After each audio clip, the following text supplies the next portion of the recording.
बिस्मिल्लाहिर्रहमानिर्रहीम।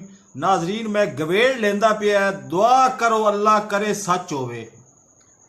अज वजीरस्तान दे विच ना 4 दहशतगर्द इन्हां मार दित्ते पाकिस्तान आर्मी ने। इन्हां सब तो पहले तो मैं सलूट करदा पाकिस्तान आर्मी, इन्हां दहशतगर्दां मारिया।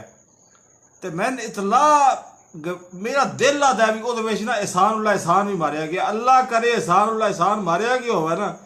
कल मैं ऑनलाइन तो कोई नहीं होना, लेकिन मैं 2 शुक्राने के नफल जरूर पढ़ सा कि अगर एहसान उल्ला एहसान भी मारिया गया हो तो अल्लाह करे वो भी मारिया गया हो। जान छड्डो ये ना अल्लाह दे बंदियां, ये ना उत्थे मरदान च धमाका किया नादरा दे दफ्तर के बाहर। उत्थे 250 बंदा मर गया, आम बंदा जो शनाख्ती कार्ड बनवाउण गया होया बेचारा। जिस शनाख्ती कार्ड बनवाउण तो बाद नौकरी ढूंढनी, नौकरी ढूंढने तो बाद रोटी खानी है, सिर्फ उस रोटी वास्ते नौकरी ढूंढनी है, तो नौकरी ढूंढने वास्ते शनाख्ती कार्ड बनवाउण गया होया, उन्होंने मार छड्डिया।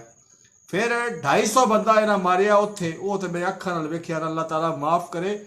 18 तो 22 साल के लड़के ते गरीब खानदाना दे मैट्रिक पास उन्होंने इन्हें मारिया। के करा दसो, जान छड्डण। अल्लाह करे एहसान उल्ला एहसान भी मारिया गया होवे।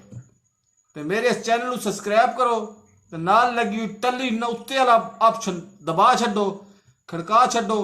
तो फिर मैं जी वीडियो गल सारा थड़ाके नाल तुहानू लग सी वीडियो लोकां च ज़्यादा तो वंडो भी सही, लाइक भी करो, शेयर भी करो, तो वंडो भी सही। अल्लाह हाफिज़।